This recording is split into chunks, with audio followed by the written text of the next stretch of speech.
Nakikita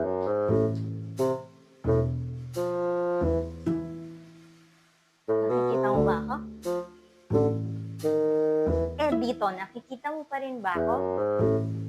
Dahil kung oo ang sagot mo, malinaw ang mata mo.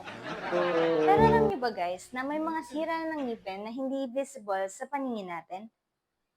Again, it's me, your dental nurse, Miss July.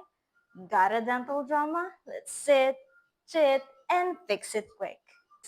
Kung akala niyo tao lang ang nag-shortcut, sasakyan lang ang shortcut, wrong, wrong, wrong. Dahil pati DK, marunong na rin mag-shortcut. Kagaya na tong actual case mula sa clinic namin.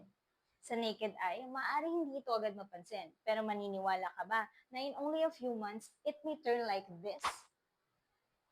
Ang mga ganitong klase ng sira ay karaniwang nadedetect lamang ng isang trained eye ng iyong dentista at ng x-ray.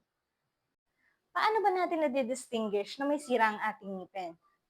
Usually, meron na yung mga black spot or black marks sa outer layer ng ating ngipin or sa ating enamel. Pero merong iba dyan, mala superhuman. Hindi mo malalaman na may DK kung hindi ka pa masasaktan or kung hindi pa ito sasakit at mangingilo. So that is why it's so important to have your regular visit to the dentist and have your teeth checked and avoid bigger problem. Dahil itong mga invisible na sira na to, nag-start yan because of the debris of food na na-trap in between teeth and sa fits and fissures ng ating mga molars.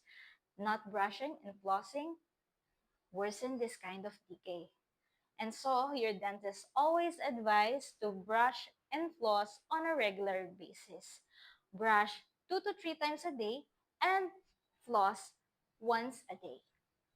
So guys, don't forget then to have your regular cleaning because even on your busiest days, your smile deserves the royal treatment. Shine bright like a diamond, shine bright with majesty.